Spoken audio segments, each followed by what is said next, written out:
Hello and welcome to the kickoff for Better Yet with the Better Trucks team. We have a very special episode to get us going this year in 2024. I'm pleased to be here with co-founder and COO Wes Webb and the new VP of Operations, Sean Hickey at Better Trucks. Gentlemen, welcome and thank you for joining me in the studio today to kick off Better Yet this year. Awesome. Thanks so much, Dan. Appreciate it. Glad we're able to do this and really looking forward to it. Thanks so much. Awesome. And Sean, you look great in that red shirt. It matches your Blackhawks poster in the back. So that's awesome, man. Die hard Blackhawks. It's actually orange, Wes. Oh, it is. Okay. Lights, yeah. Amazing. Well, I know we've got a packed agenda today. So to kick things off, I'd love it if you'd give our watchers and our listeners just a brief kind of introduction to yourselves, your backgrounds, and then I'll get us going for the first topic. Wes, do you want to introduce first? Sure. Like I said, I'm Wes, the COO and co-founder of Better Trucks. We started Better Trucks several years ago, started in Chicago, and have since grown throughout the Midwest and to the Northeast and Southeast over the past few years. So it's been an incredible ride and get to work with great people like Sean, like Dan, and so forth. And it's a massive industry that's always changing and a lot of opportunity. So it's been a great ride so far. Amazing. Yeah. No. Again, so I'm Sean. Again, coming in freshly to the company at the beginning of November here. I have an extensive e-com and carrier background coming into things, and spent about the better part of 15 years with FedEx, and decided I wanted to move on and get more into this game of like helping build and launch things and just be able to use like my creative, like artistic skill a little more on like what we're doing in the industry. So like joining Better Trucks has been very exciting. And I'm happy for you guys all here to listen today. Amazing. Welcome. Thank you both. All right, let's dive in. We're going to start with the overarching state of the industry. We're recording this in February of 2024. We've just come out of, I'm going to call it a tumultuous period, to say the least, over the last 3 years with the surge that we rode through COVID in the parcel industry, and then a softening in 2023. So we're just actually also coming out of Manifest, in which there were a lot of discussions, a lot of predictions, but you both have a very unique perspective and seat in the parcel industry, as you work with some of the largest shippers in the entire world, and actually, smaller D2C shippers as well. So Wes, I want to start with you. Like, what are you seeing as we kick off 2024? What are some of your expectations or anticipations for this year? Yeah, absolutely. Thanks for that question, Dan. And let me just rewind and go back to 2020 when we were in the throes of COVID. And so, everyone is, in the beginning of 2020, everyone is just living life as normal. And then we had this massive, massive wave of change that came over everyone. My wife and I were just reflecting on just what life was like for our family with 3 young kids. All of a sudden, immediately go to distance learning, can't do playgrounds, play dates, anything like that anymore. And just life changed a lot. And, you look at my father, and so my father's, he's, lives alone, and, he's a person that's pretty like digitally capable, but COVID, like he couldn't go to the stores anymore. And so all of a sudden, he never would have dreamed about, ordering toothpaste online. He now was forced to. So, we saw this cataclysmic shift where everyone just started buying things online. And so the demand, I've read articles where this effectively, pushed forward the digital transformation by like 5 or 10 years or something like that. And so we saw this massive shift in demand for last mile services. It just went through the roof. And so, that's where, the time in which we entered the market. And so we are able to offer inexpensive, extremely fast and high quality delivery to national level shippers all around the country. And there was, again, the demand really kind of kickstarted our entry into the industry. As the demand shot up, supply has caught up with that over time.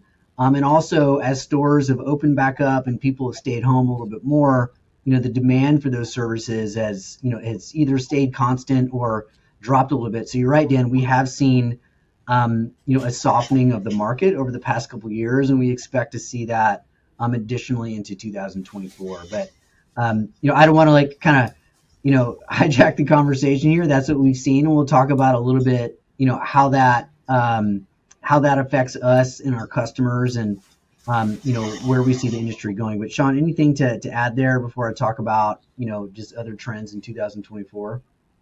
Yeah, no, I think you highlighted it well. Coming out of 2020, I think a lot of carriers and me coming, especially being on the other side of the fence in the national carrier world, like perfectly relevant here, right? So there's been like we saw such a transformation of what like the demand and the needs were going to be coming out of the COVID crisis and just that stay from home initiative that was rolled out across the country. We saw a lot of carriers, companies, manufacturers, everyone kind of prepare for that.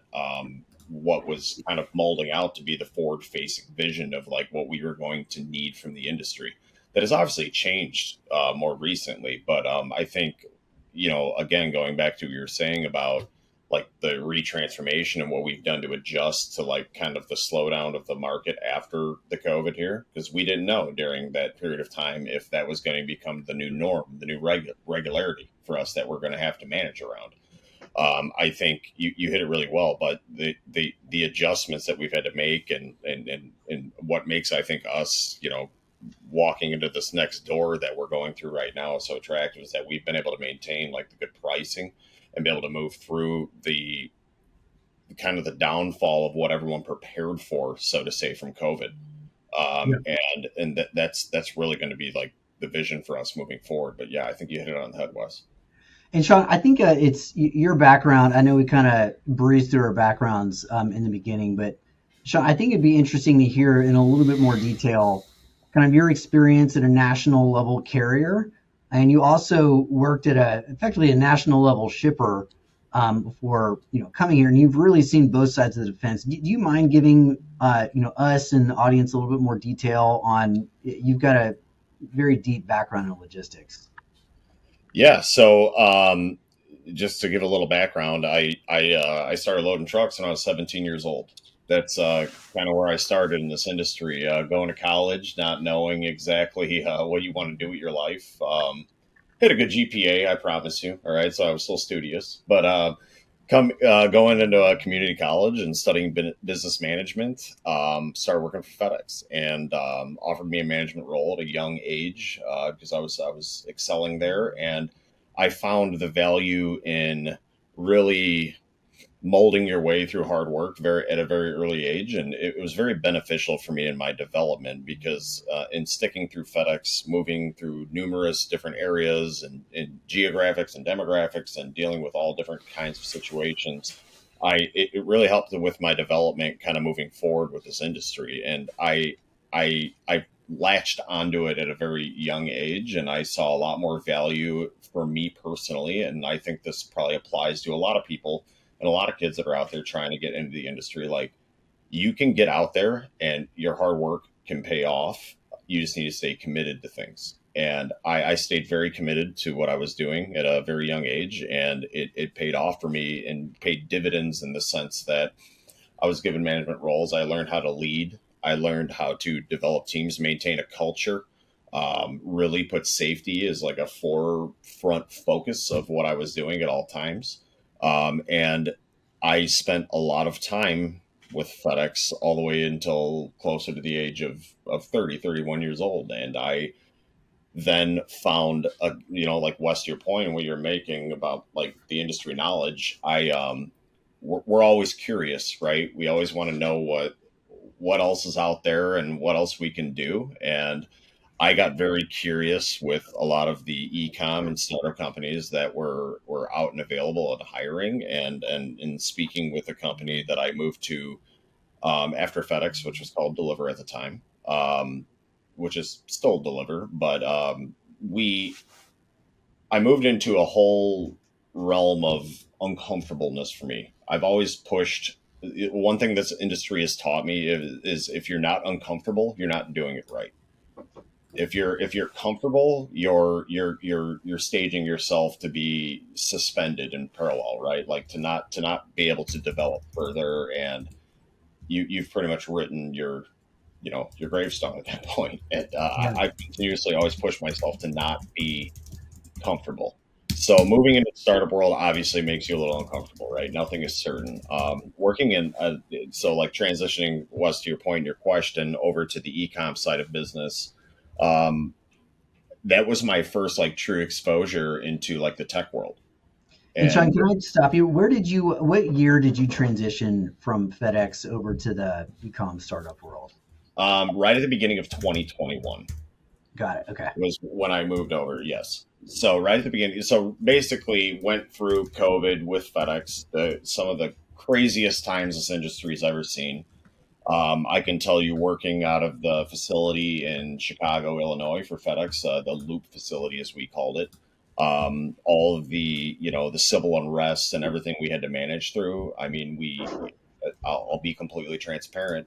Through that time, we had vans getting stolen. We had a lot of vandalism. We had days we had to shut the facility down due to just unsolicited violence going around the entire area. It was a very tough time that put the facility behind many, many days.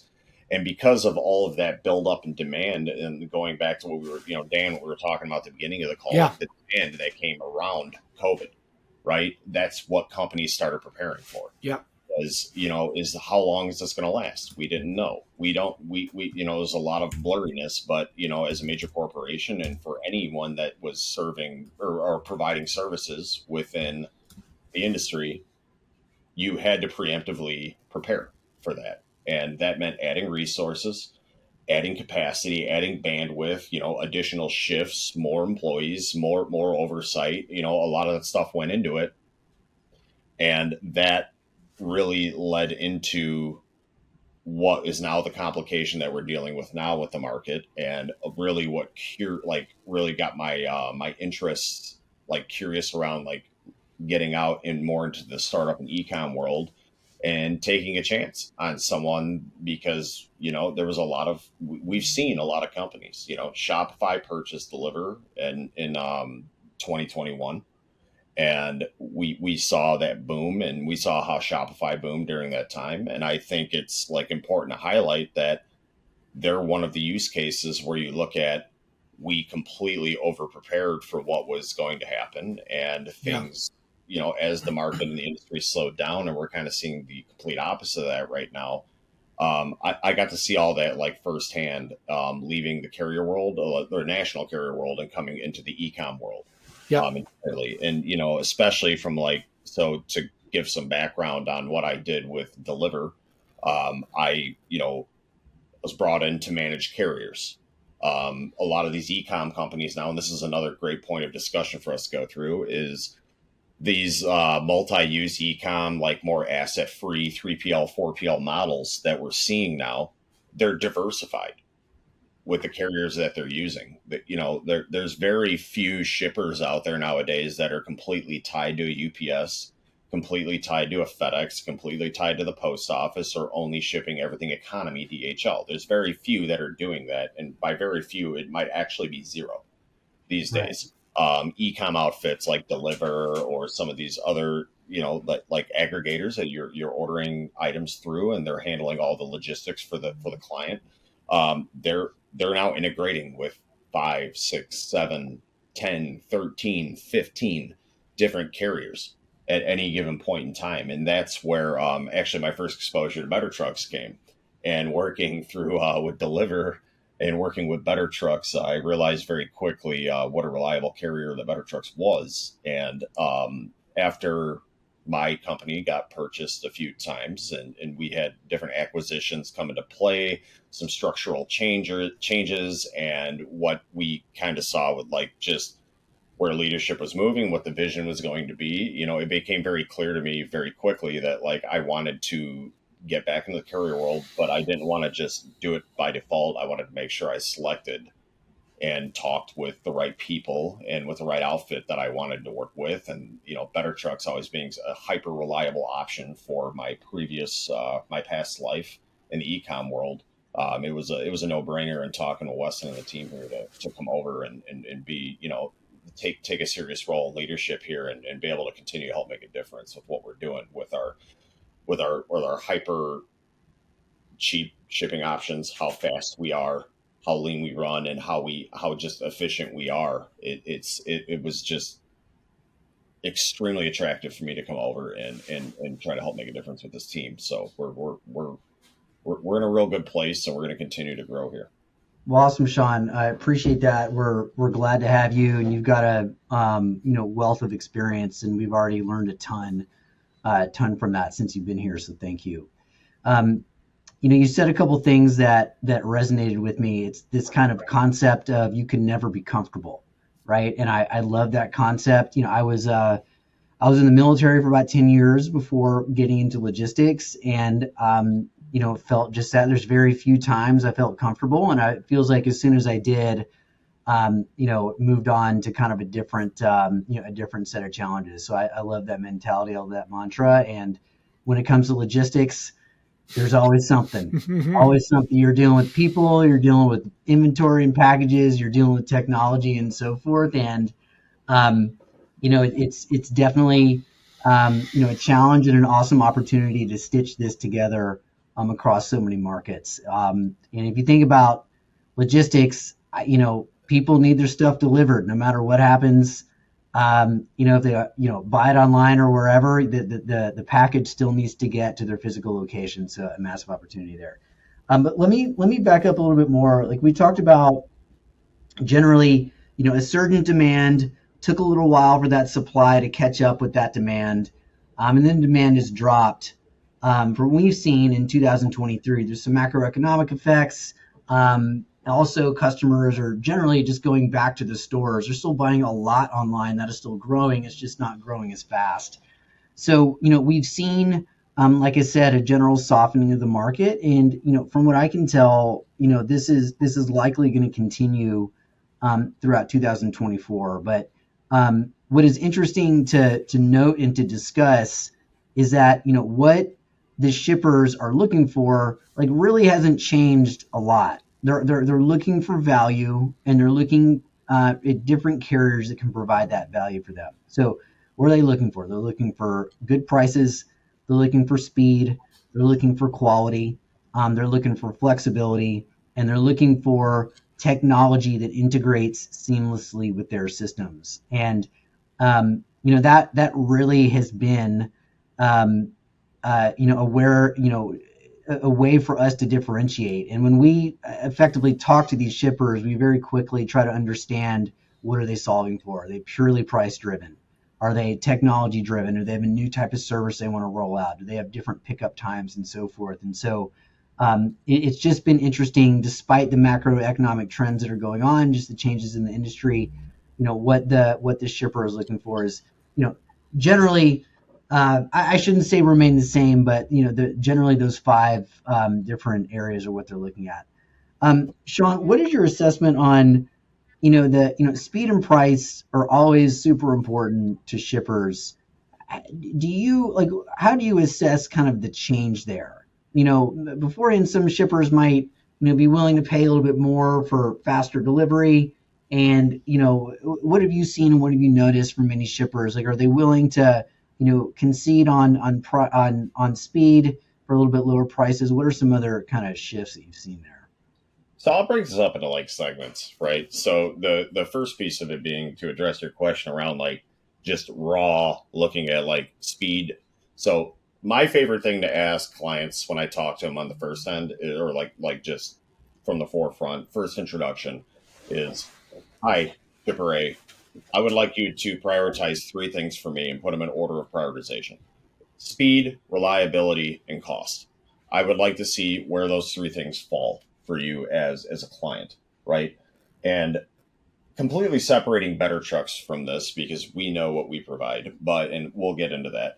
But I look at it from the national shipper conundrum around this.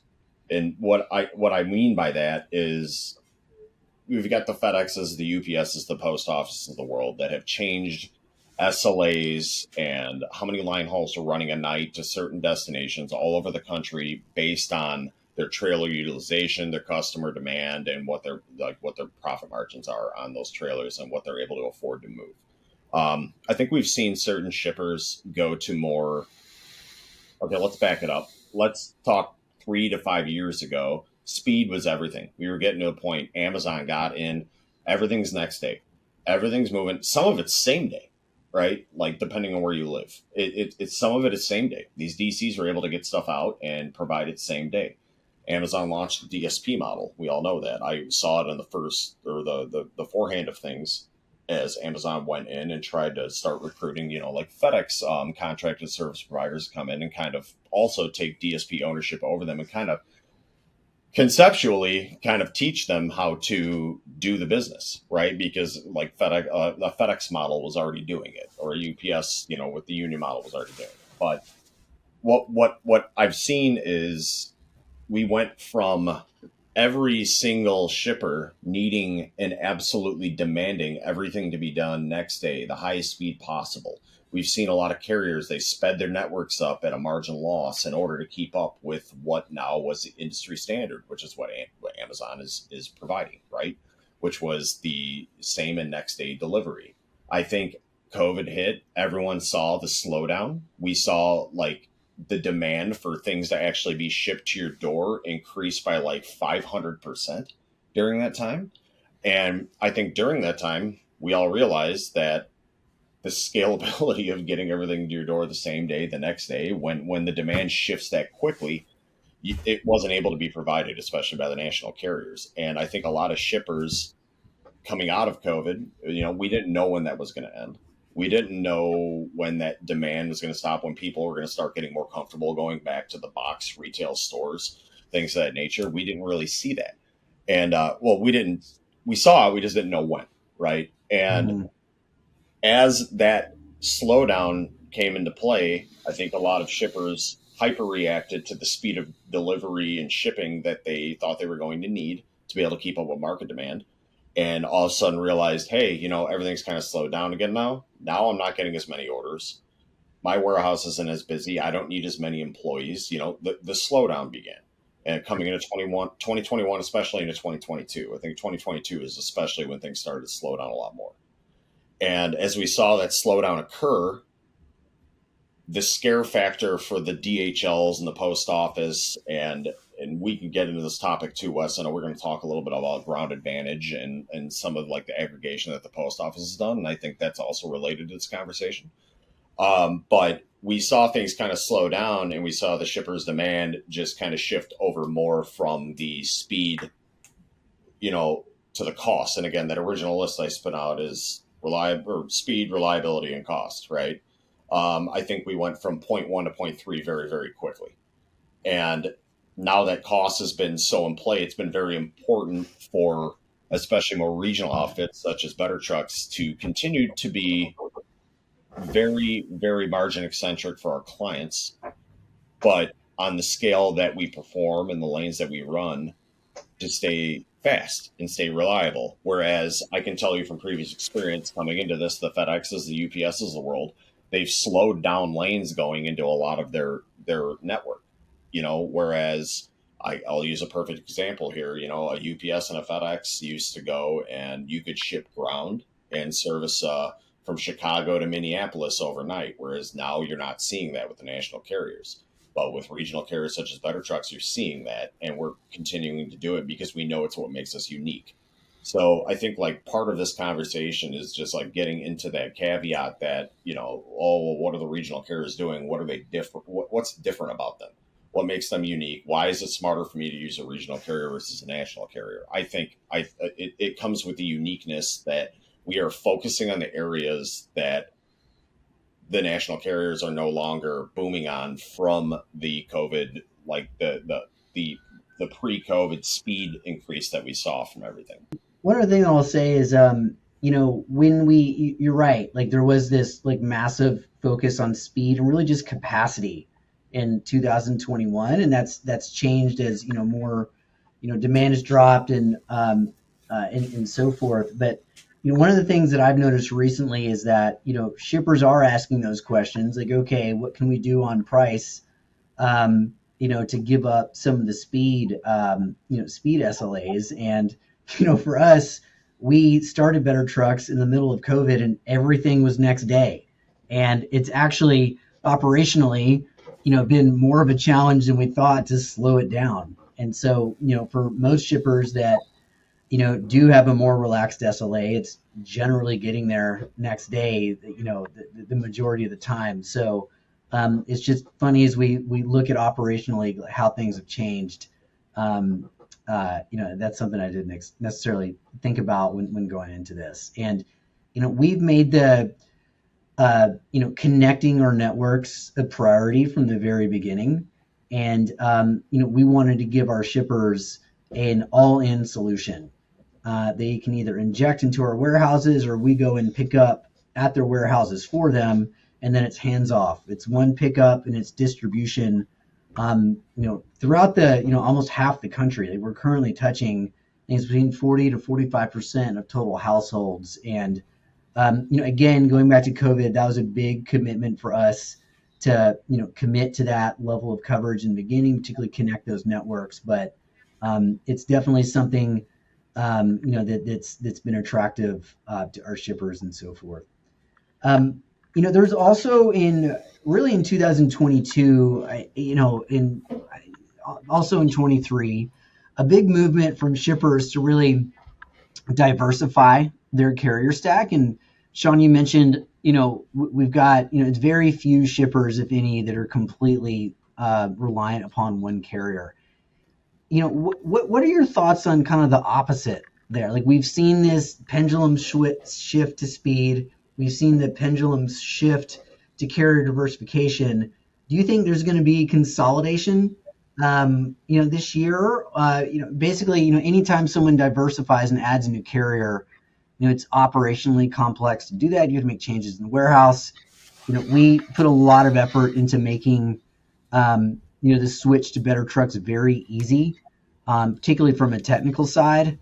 Very quick onboarding and like a very seamless transition. But just going back to that carrier diversification versus consolidation, what do you think we're going to see in 2024 with that?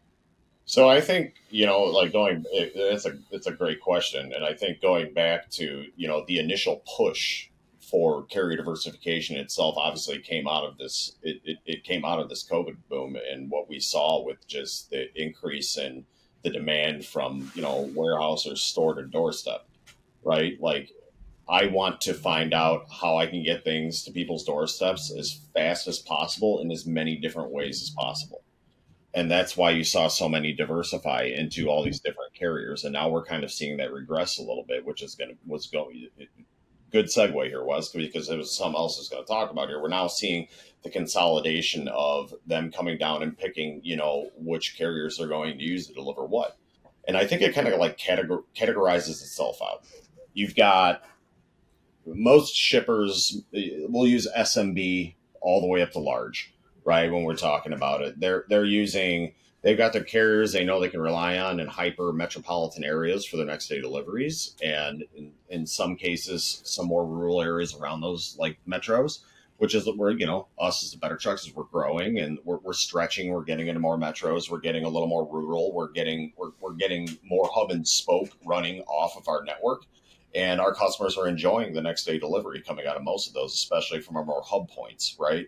But I think there's still as the whole COVID boom has kind of slowed down and that demand has gotten a little less crazy, you do see that percentage of business that shippers have where, let's be honest here, they don't care how long it takes to get there. Mm-hmm. And that's a good segue into the next point of the discussion here is, okay, I can go and use DHL e-commerce. I can go and use USPS Ground Advantage / Parcel Select / First Class. I have these shipping options where the SLA is not guaranteed for me, but I can ship it as cheap as possible and move it. I think what's the point of what we've been talking about internally, and for everyone that all the viewers here watching, is what Better Trucks here, what we're working on is getting into that space, because we understand what's good for us and what's advantageous for us. And it's not just for us, it's for the shippers as well. Our market stays current. We can look at these first class shipping options, things like that, more economy scaled shipping options that are very cheap to ship packages with no SLA. Our network is clear. We're looking at working pricing and to get competitive with them because obviously the more dense that we become, the more profitable that we become, and we want that density. So we want to encourage that volume to enter our network. So we're now getting into the realm, as I think a lot of other regional carriers are as well, but something we're specifically focused on right now is getting density within our routes, with our drivers, creating better profitability for the people that are performing services for us, as well as creating better profitability for us as an organization. And I think a lot of that is drawn around density.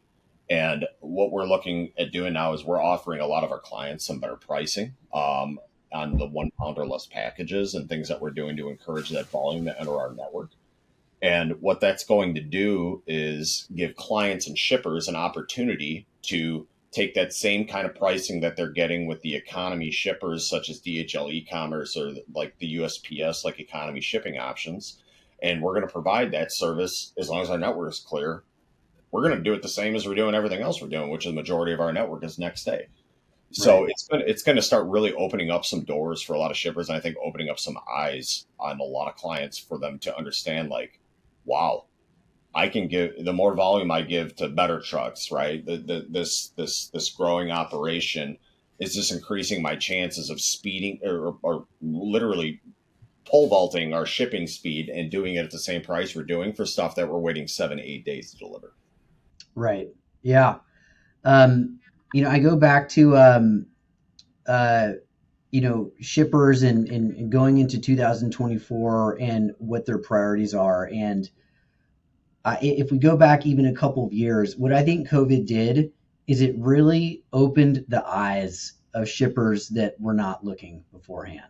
All of a sudden in 21, they're single threaded through FedEx or UPS, and they're like, wait, they've got capacity issues. We talked to a shipper early on where, one of the national carriers just sent them an email like, hey, sorry guys, can't pick up 70% of your volume on Tuesday. And this was right before a holiday. Like gave them no time to and these are not t-shirts that can sit in the side of a warehouse and be delivered later in the week. This was perishable food, and that's the type of service that they experienced, particularly during 2021. So it really opened their eyes to look around.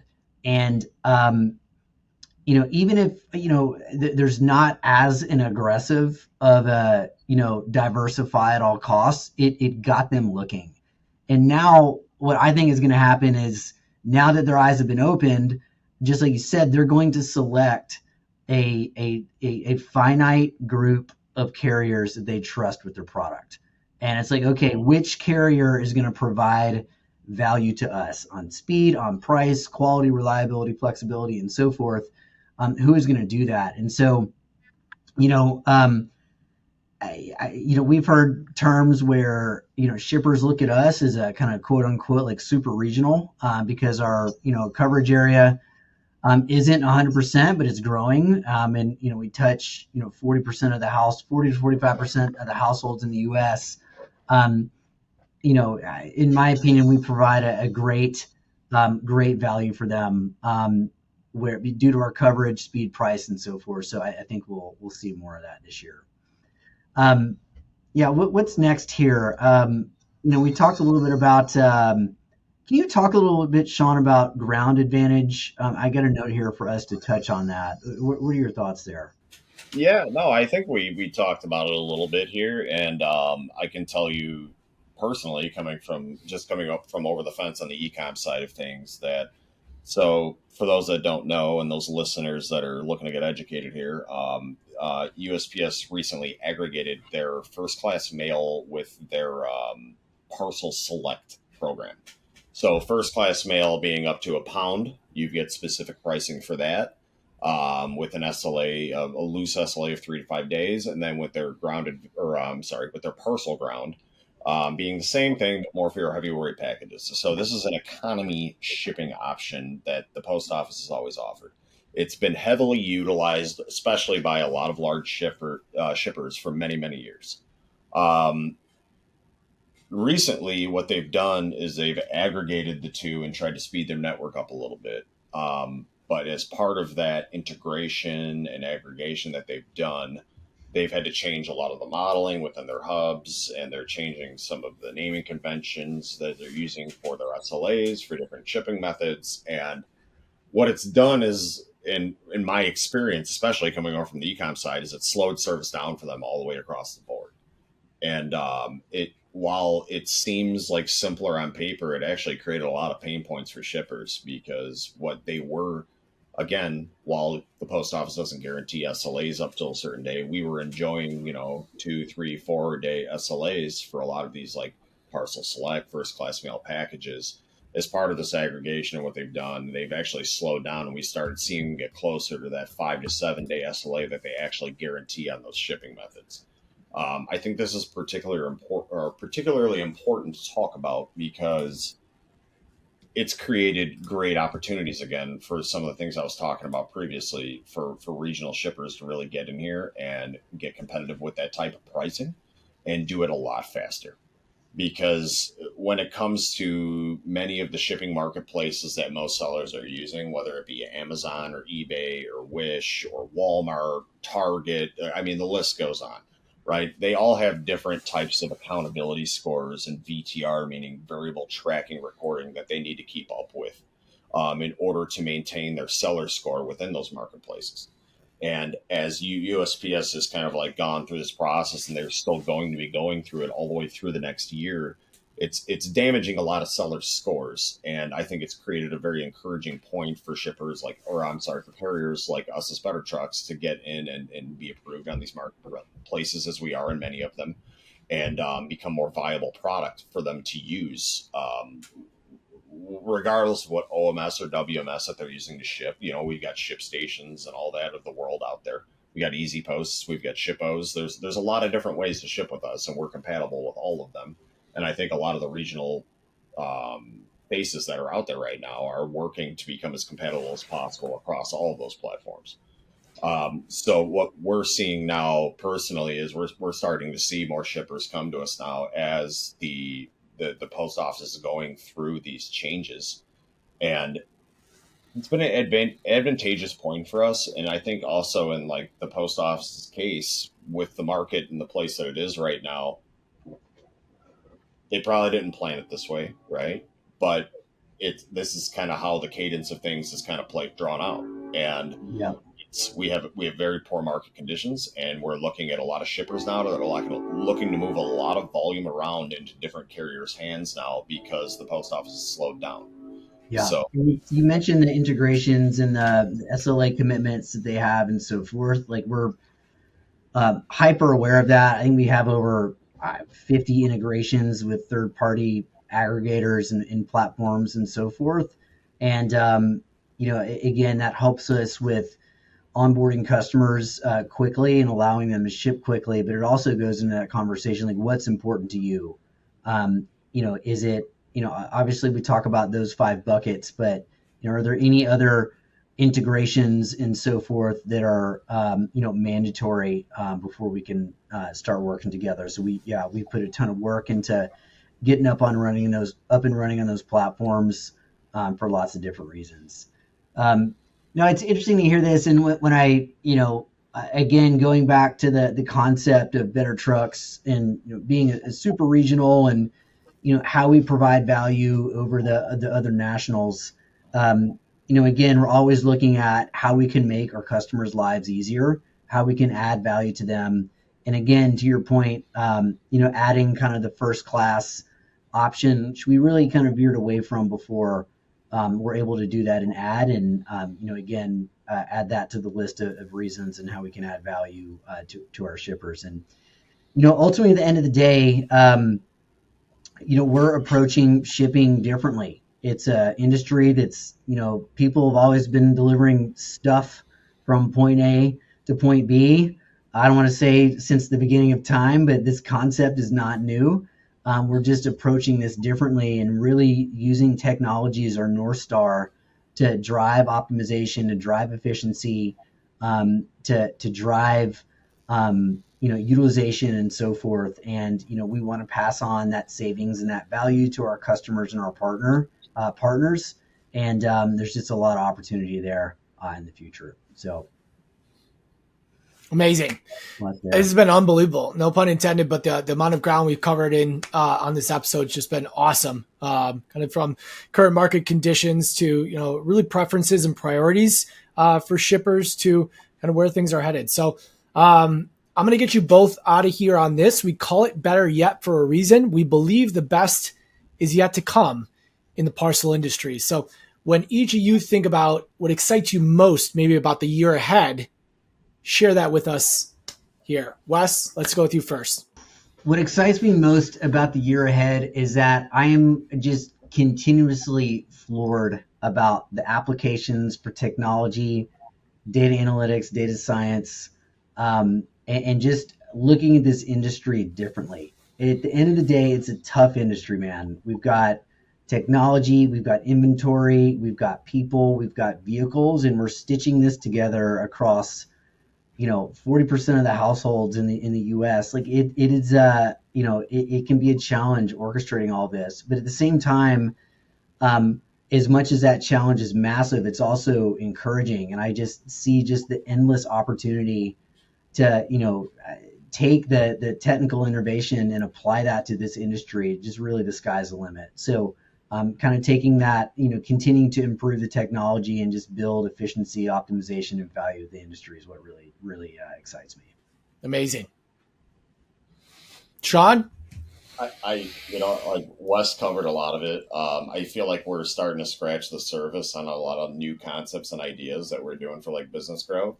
And I think we have some industry changing like offerings and things coming to play here, whether it be through the partnerships that we're working with and the new clients that we're talking to and the technology that we're using. I always get very, very excited about people, and we've got some really, really fun and like innovative people on this team that are just continuously, regardless of the temperature of the water, are just pushing through and want to continue to make this thing better. And I think that with that type of mentality, it's the only way you're going to make it and make it to the top of this industry. I really do believe in the people, not just that we have, but just the industry has. I get really excited about, just people's momentum that they have going on. So and again, tacking on exactly what Wes said, just seeing some of the technology efforts that we're making to move forward with just making our scanner app and like the driver experience better, and what we're doing to make our sort associate experience better, and some of those things, and like getting to go on site and see that, and just seeing just the growth that I've been here 3.5 short months, and just seeing the growth that we've had since I started, it is remarkable. So seeing the tech industry really take off is super exciting, and seeing like a lot of really promising young talent like moving up and through the industry and helping support this cause. And this is what they're committed to and what they're excited about as well. Like that's what excites me. So Amazing. It's a fun ride. Amazing. Well, thank you both. This has been just absolutely incredible. I couldn't think of a better way to kick off Better Yet in 2024. So I very much appreciate both your times and your perspectives on this episode. Until next time, this has been Better Yet.